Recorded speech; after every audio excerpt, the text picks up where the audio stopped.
Good morning વિદ્યાર્થીની બહેનો. આજે આપણે પ્રકરણ 12 વિદ્યુતના પ્રશ્ન જવાબ કરીશું.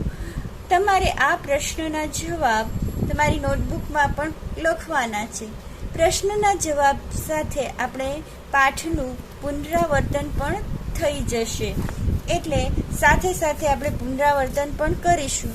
બુક સાથે રાખજો, એટલે તમને પ્રશ્નો વાંચવામાં મજા આવશે. પ્રશ્ન લઈએ, વિદ્યુત પરિપથનો અર્થ શું થાય? તો વિદ્યુત પરિપથ અહીં તમે જોઈ શકો છો. આ પરિપથને આપણે વિદ્યુત પરિપથ કહેવીએ છીએ. એટલે કે એવો પરિપથ કે જેમાં પરિપથ ઘટકો, આ બલ્બ છે, એમીટર છે, કળ છે, બેટરી છે, દરેક જોડાયેલા હોય અને તેમાંથી પ્રવાહ પસાર થતો હોય, વિદ્યુત પ્રવાહ પસાર થતો હોય તો તેને આપણે વિદ્યુત પરિપથ કહેવાય. હવે સેકન્ડ ક્વેશ્ચન લઈએ, બીજો સવાલ વાંચીએ. વિદ્યુત પ્રવાહના એકમને વ્યાખ્યાયિત કરો. તો વિદ્યુત પ્રવાહનો એકમ યાદ કરી લો. વિદ્યુત પ્રવાહ નો એસઆઈ એકમ શું છે? બોલો જોઈ, તમને યાદ જ છે.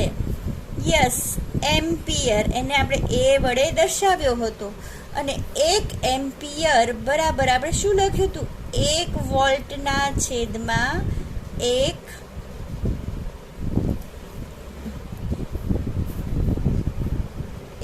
વોલ્ટ એમ્પિયર છે. એટલે આપણે શું લખ્યું હતું? 1 એમ્પિયર બરાબર 1 કુલમ્બના છેદમાં 1 સેકન્ડ. બરાબર છે. એટલે કે જો વાહકના કોઈ આડછેદમાંથી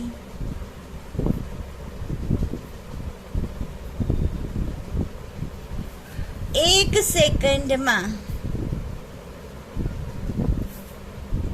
સેકન્ડમાં 1 કુલમ્બ વિદ્યુત ભારનો જથ્થો પસાર થાય તો કહેવાય કે વાહકના આડછેદમાંથી 1 એમ્પિયર પ્રવાહ પસાર થાય છે. એટલે આ આપણી 1 એમ્પિયરની વ્યાખ્યા થઈ ગઈ કે વાહકના કોઈ આડછેદમાંથી 1 સેકન્ડમાં પસાર થતો વિદ્યુતભારનો જથ્થો 1 કુલમ્બ હોય તો વાહકમાંથી પસાર થતો વિદ્યુત પ્રવાહ 1 એમ્પિયર છે તેમ કહેવાય. હવે ત્રીજો સવાલ લઈએ. 1 કુલમ્બ વિદ્યુતભારની રચના કરતા ઇલેક્ટ્રોનની સંખ્યા ગણો. તો આપણને ખબર છે કે ઇલેક્ટ્રોનનો વિદ્યુતભાર એટલે કે 1 ઇલેક્ટ્રોનનો વિદ્યુતભાર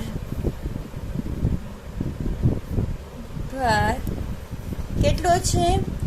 1.6 × 10⁻⁻19 કુલમ્બ. હવે આપણે શોધવું છે શું? તો કે આપણને ખબર છે જે માહિતી, એના પરથી આપણે નથી ખબર એ માહિતી તરફ જઈએ. તો કે અહીંયા આપણે લઈએ 1.6 × 10⁻⁻19 કુલમ્બ બરાબર 1 ઇલેક્ટ્રોન. તો 1 કુલમ્બ, આપણો સવાલ શું છે? 1 કુલમ્બ વિદ્યુતભાર. 1 કુલમ્બ વિદ્યુતભારે કેટલા ઇલેક્ટ્રોન? તેથી 1 × 1/1.6 × 10⁻⁻19. હવે આ ઉપર જશે એટલે 10⁻+19 થઈ જશે. આને આપણે 16 બનાવીએ તો આ રીતે થશે. 10/16 કરીશું તો આપણને 6.25 મળશે ગુણ્યા 10/16 કરીશું તો 0.625 મળશે ગુણ્યા 10⁻19 બરાબર 6.25 ગુણ્યા 1018 ઇલેક્ટ્રોન મળે. એટલે કે 1 કુલમ બરાબર 6.25 ગુણ્યા 1018 ઇલેક્ટ્રોન મળશે.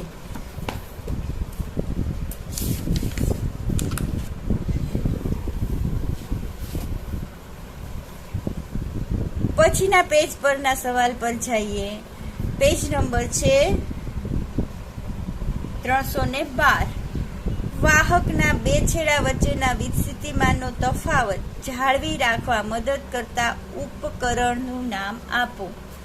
તો આપણી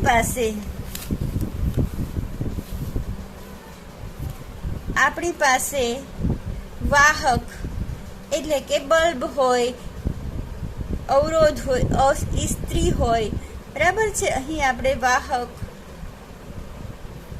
ના બે છેડા વચ્ચેનો વિદ્યુત સ્થિતિમાનનો તફાવત વી જાળવી રાખવા માટે અહીંયા શું જોડવું પડે?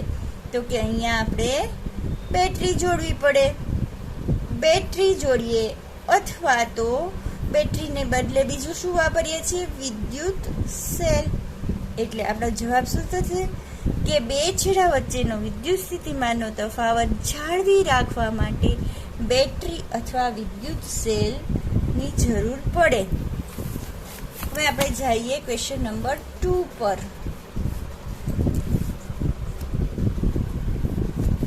બે બિંદુઓ વચ્ચેનો વિસ્થિતિમાનનો તફાવત 1 વોલ્ટ છે, તેનો અર્થ શું થાય?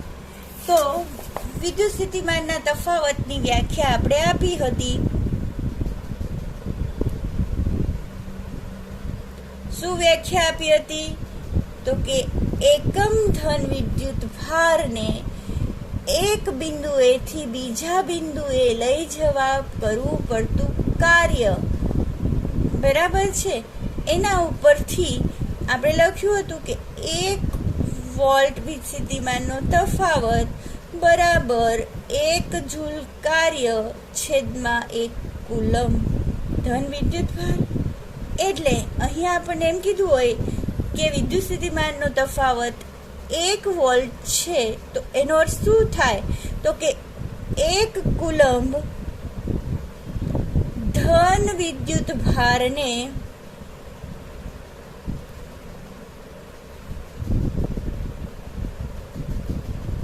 એક બિંદુએથી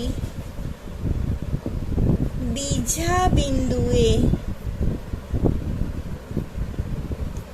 લઈ જવા કરવું પડતું કાર્ય 1 જૂલ છે, એમ કહી શકાય. ત્રીજો સવાલ છે 6 વોલ્ટની બેટરી, તેમાંથી પસાર થતા દર 1 કુલમ વિદ્યુત ભારને કેટલી ઉર્જા આપે છે? 6 વોલ્ટની બેટરીનો અર્થ શું લેવાનો? સ્થિતિમાનનો તફાવત બી બરાબર 6 વોલ્ટ છે અને તેમાંથી પસાર થતા દર 1 કુલમ એટલે કે ક્યુ બરાબર 1 કુલમ ને કેટલી ઉર્જા એટલે કે ડબલ્યુ આપે? તો આપણી પાસે સૂત્ર વી નું છે જ, હમણાં જ આપણે યુઝ કર્યો. W/Q હમણાં જ આપણે જે વાત કરી, કાર્ય કરે અથવા ઉર્જા. વી એટલે અહીંયા 6 લઈ લઈએ, W Q એટલે 1, તેથી W બરાબર 6 જૂલ જેટલી ઉર્જા આપે. પછીના પ્રશ્નો લઈએ. વાહકનો અવરોધ કઈ કઈ બાબત પર આધાર રાખે છે? તો અહીં તમને ખબર જ છે, વાહકનો અવરોધ આપણે જોઈ ગયા. વાહકનો અવરોધ 3 બાબત પર આધાર રાખે. વાહકની લંબાઈ, યસ બોલતા જાઓ જોઈ, વાહકના આડછેદનું ક્ષેત્રફળ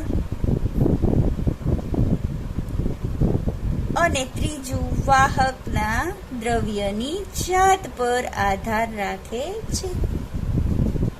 સેકન્ડ ક્વેશ્ચન, એક જ દ્રવ્યમાંથી બનેલા એક જાડા અને એક પાતળા તારને સમાન વિદ્યુત પ્રાપ્તિ સ્થાન સાથે જોડતા કોનામાંથી વિદ્યુત પ્રવાહ સરળતાથી વહેશે? શા માટે? અહીંયા દ્રવ્ય એનો એ જ છે, માત્ર ફેરફાર શું થાય છે? જાડો અને પાતળો. જાડો અને પાતળોનો અર્થ શું થાય? આડછેદનું ક્ષેત્રફળ. આડછેદના ક્ષેત્રફળ પર કોણ આધાર રાખે છે? તો કે અવરોધ. અવરોધ આડછેદના ક્ષેત્રફળના વ્યસ્ત પ્રમાણમાં હોય છે. તો જે તારનું ક્ષેત્રફળ વધારે હશે, બરાબર, જો વધારે, એનો અવરોધ કેવો થશે? ઓછો. અને જે તારનો અવરોધ ઓછો થશે તેમાંથી પ્રવાહ વધારે પસાર થશે, બરાબર ને? તો હવે કહી દો, જોઈએ જાડા તારમાંથી વધારે પ્રવાહ પસાર થશે કે પાતળા તારમાંથી? યસ, વધુ સરળતાથી જાડા તારમાંથી, કારણ કે જાડા તારના આડછેદનું ક્ષેત્રફળ વધારે, અવરોધ ઓછો, જે રસ્તા ઉપર આપણે ખાડા ખબડા ઓછા હોય ત્યાંથી સરળતાથી પસાર થઈ શકીએ છીએ. તેથી અહીં કહેશું કે જાડા તાર વાળા વાહકમાંથી પ્રવાહ સરળતાથી પસાર થઈ શકશે. એની પછીનો ક્વેશ્ચન લઈએ. ધારો કે કોઈ વિદ્યુત ઘટકના બે છેડા વચ્ચેનો વિસ્થિતિમાનનો તફાવત ઘટાડીને અગાઉના મૂલ્યનો અડધો કરતા તેનો અવરોધ તેનો તે જ રહે છે, તો વિદ્યુત ઘટકમાંથી વહેતા વિદ્યુત પ્રવાહમાં શું ફેરફાર થશે? હવે જે આપ્યું છે એને સમજતા છીએ. કોઈ વિદ્યુત ઘટકના બે છેડા વચ્ચેનો વિદ્યુત સ્થિતિમાનનો તફાવત, પહેલા ધારી લો કે વિદ્યુત સ્થિતિમાનનો તફાવત V છે, બરાબર છે. હવે તફાવત ઘટાડીને આ નવો ઘટાડીને અગાઉ કરતા, આ અગાઉનો હતો, અડધો કરવામાં આવે, અવરોધમાં ફેરફાર ન થાય, બરાબર. તો નવો આઈ, જૂનો આઈ છે, નવો આઈને આઈ પ્રાઇમ કહે છે, માં શું ફેરફાર થશે? તો અહીં આપણી પાસે ઓહમનો નિયમ છે જ, એને આપણે વાપરીએ. R બરાબર V ના છેદમાં I, તેથી I બરાબર V ના છેદમાં R. આ પ્રવાહ તો મળી ગયો. હવે નવો પ્રવાહ મેળવવા માટે આપણે R તો એનો એ જ રહે છે, એટલે R ને એમને લખશું, પણ V છે નવો છે એને આપણે શું લખશું? V dash. I ડેશ ગોતવાનો છે. જે આપ્યું છે એની કિંમતો મૂકીએ. R તો એનો એ જ છે, V ડેશની જગ્યાએ શું લખવું પડશે? V ના છેદમાં 2 છેદમાં I ડેશ. હવે I ડેશ શોધવો છે એટલે આપણે એને સૂત્રનો કરતા બનાવીએ. I dash is equal two R ના છેદમાં V બાય 2. છેદનો છેદ શું થશે? ઉપર જશે. તેથી I dash is equal two, અહીં આપણે શું કર્યું? I is equal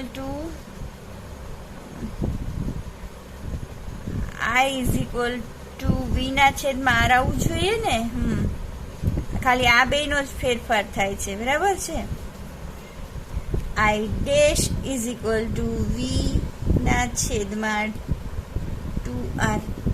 so I dash is equal to V by R ની જગ્યાએ શું લખી શકું? I લખી શકું, બરાબર I ના છેદમાં 2.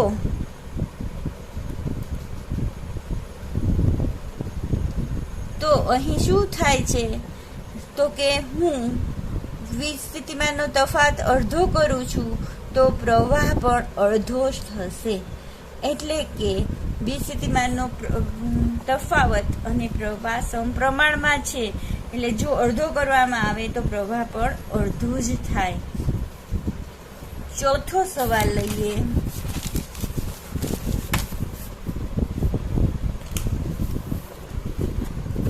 શા માટે ટોસ્ટર તથા વિદ્યુત ઇસ્ત્રીની કોઇલ શુદ્ધ ધાતુની ન બનાવતા મિશ્ર ધાતુની બનાવવામાં આવે છે? શું કામ? કહી દો જોઈ. આપણે આ થિયરી વખતે ચર્ચા કરેલી હતી કે ટોસ્ટર અને વિદ્યુત ઇસ્ત્રીની કોઇલ શુદ્ધ ધાતુની ન બનાવવામાં આવે, કારણ કે શુદ્ધ ધાતુનું ગલનબિંદુ કરતાં મિશ્ર ધાતુનું ગલનબિંદુ ઊંચું લઈ જઈ શકીએ, અને ઊંચું ગલનબિંદુ હોય તો ઉષ્મા ઉર્જાને કારણે તે પીગળતું નથી. તેથી ત્યાં મિશ્ર ધાતુ વાપરવામાં આવે છે. હવે નીચેના પ્રશ્નોના ઉત્તર આપો કોષ્ટક 12.2 આપેલી માહિતીની મદદથી. તો 12.2ની મદદથી આપણે આપીશું. પહેલા જોવાનું કે લોખંડ તથા પારામાંથી કયું વધારે સારું વાહક છે. તો આપણે શું વાત કરી હતી? 12.2 કોષ્ટક છે એ કોનો છે? અવરોધકતાનો. જેની અવરોધકતા ઓછી હોય તે વધારે સારું વાહક હોય. બરાબર છે. તો લોખંડની અવરોધકતા જોઈએ તો કેટલી છે? 10.10⁻8. જ્યારે પારો છે એની અવરોધકતા 94.10⁻8. તો કોની ઓછી છે? યસ, લોખંડની. તેથી સારું વાહક કોણ થશે? લોખંડ. સારું વાહક છે. બરાબર. પછી આપણને બી પૂછ્યું છે કયું દ્રવ્ય શ્રેષ્ઠ વાહક છે? તો શ્રેષ્ઠ આમાંથી કયું દ્રવ્ય શ્રેષ્ઠ વાહક છે? તો સૌથી ઓછામાં ઓછી કોની છે? ચાંદીની છે. બરાબર છે. અવરોધકતા. એટલે અહીંયા કોષ્ટકમાં આપણે ચાંદી કહેશું. તાંબા કરતાં પણ ચાંદીની અવરોધકતા ઓછી છે, તેથી તેને આપણે શ્રેષ્ઠ વાહક કહીશું. કોષ્ટક પરથી જવાબ આપવાનો આપણને કહ્યો છે એટલે.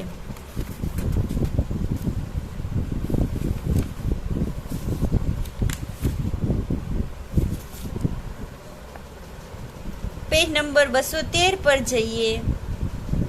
એવો વિદ્યુત પરિપથ દોરો કે જેમાં દરેક 2 વોલ્ટના 3 કોષ, એક 5 ઓહ્મનો અવરોધ, એક 8 ઓહ્મનો અવરોધ તથા 12 ઓહ્મનો અવરોધ તથા એક પ્લગ કળ બધા શ્રેણીમાં જોડેલા હોય.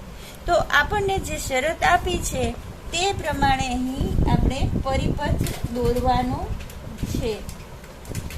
શું આપણને આપ્યું છે? પહેલા તો 2 વોલ્ટના 3 કોષ. આ એક કોષ 2 વોલ્ટનો, આ બીજો કોષ 2 વોલ્ટનો, અને આ ત્રીજો કોષ 2 વોલ્ટનો. 3 કોષ છે. પછી એક 5 ઓહ્મનો અવરોધ, 5 ઓહ્મનો અવરોધ. તો આ આપણે શું જોડી દીધું? 5 ઓહ્મનો અવરોધ. ત્યારબાદ શું કીધું? અને એક 8 ઓહ્મનો અવરોધ, અને ત્યારબાદ 12 ઓહ્મનો અવરોધ તથા એક પ્લગ કળ. અહીંયા આપણે આ જોડી છે પ્લગ કળ. બધા જ આ જો શ્રેણીમાં જોડવાના છે. બધા જ શ્રેણીમાં જોડેલા છે. બસ આ બહુ સરળ પડે છે. તમને આવો સવાલ પૂછાય છે પરીક્ષામાં, કાંઈ નહીં, જે કીધું છે એ શરત રાખી અને પરિપથ દોરી દો. એની બદલે આ 3ને સમાંતરમાં જોડવાના કીધા હોત તો તમારે આ ત્રણેયને આ રીતે, અહીંયા જો નીચે પરિપથ બતાવ્યો છે, આ રીતે જોડવાના સમાંતરમાં કીધા હોત તો એનું મૂલ્ય લખી નાખવાનું. પણ અહીંયા તમને શ્રેણીમાં કીધું છે એટલે આપણે અહીંયા શ્રેણીમાં જોડ્યા. બરાબર છે. ખાસ આ સહેલો સવાલ છે, તમને આવડી જવો જોઈએ. હવે એની પછી શું પૂછ્યું? પ્રશ્ન 1 નો પરિપથ ફરી દોરો કે જેના અવરોધોમાંથી પસાર થતા વિદ્યુત પ્રવાહને માપવા માટે એમીટર તથા 12 ઓહમના અવરોધના છેડા વચ્ચે વિદ્યુત સ્થિતિમાનનો તફાવત માપવા માટે એક વોલ્ટમીટર લગાડેલ હોય. એમીટર અને વોલ્ટમીટરના અવલોકનો શું હશે? હવે પરિપથ આપણે ફરીવાર તમારે દોરવાનો છે, હું નથી દોરતી. એમાં હું ફેરફારો જે કરવાના છે કરી નાખું, બરાબર છે? આટલું તો એમનેમ જ રાખવાનું છે. હવે એમાં મારે શું ઉમેરવાનું છે? એક એમીટર દોરવાનું થાય. એમાં હું એક એમીટર ઉમેરી દઉં કે જે વિદ્યુત પ્રવાહનું માપન કરશે. અને બીજી શરત શું કીધી છે? 12 ઓહમના અવરોધને સમાંતર વોલ્ટમીટર. તો 12 ઓહમના અવરોધને જ મારે સમાંતર વોલ્ટમીટર જોડવાનું, બીજાને નહીં, બરાબર છે? હવે આ રીતે હું પરિપથ તૈયાર કરું તો આ બેટરી છે એ 2 વોલ્ટ 2 વોલ્ટ 2 વોલ્ટ, એટલે અહીંયા મને ટોટલ કેટલા વોલ્ટ આપશે? 6 વોલ્ટ આપશે. અને અહીં મેં આ 3 અવરોધો શ્રેણીમાં જોડેલા છે. R1 5 ohm, R2 8 ohm, R3 12 ohm શ્રેણીમાં જોડેલા છે. તેથી એનો સમતુલ્ય અવરોધ RS નું સૂત્ર યાદ કરો. R1 R2 R3 થશે, બરાબર 5 8 12. સરવાળો કરીએ, 12 ને 8 20 ને 5 25 ઓહમ થશે. અને વોલ્ટેજ કેટલા આપ્યા છે આપણને? 6 વોલ્ટ. ટોટલ વોલ્ટ લેવાના, એટલે V 6 વોલ્ટ છે. તો એમીટરમાંથી કેટલો પ્રવાહ પસાર થશે એ શોધવા માટે આપણી પાસે ઓહમના નિયમનું સૂત્ર છે. RS V ના છેદમાં I. RS એટલે અહીંયા શું મૂકવાનું? 25 6 ના છેદમાં I. સો I 25 ના છેદમાં 6 એમ્પિયર પ્રવાહ વહેશે. હવે એમીટરનું અવલોકન આપણને 25 ના છેદમાં 6 એમ્પિયર. તમારે ભાગાકાર કરવો હોય તો કરી શકો, અને એમનો પણ જવાબ મૂકી દેવાની છૂટ છે. 4.16 એમ્પિયર. હવે તમારે શું કરવાનું છે? 12 વોલ્ટ એટલે કે અવરોધ મારી પાસે R1 બરાબર 12 વોલ્ટ છે, ત્યારે મારે વોલ્ટમીટરનું અવલોકન એટલે કે V1 શોધવાનું. આમાં આવે છે એ વોલ્ટેજને આપણે V1 કહીએ, અને પ્રવાહ તો સિરીઝ હોય, શ્રેણીમાં હોય, એટલે એક સરખો જ વહે. એટલે પ્રવાહ તો આપણે કેટલો લેવાનો છે? 25 ના છેદમાં 6.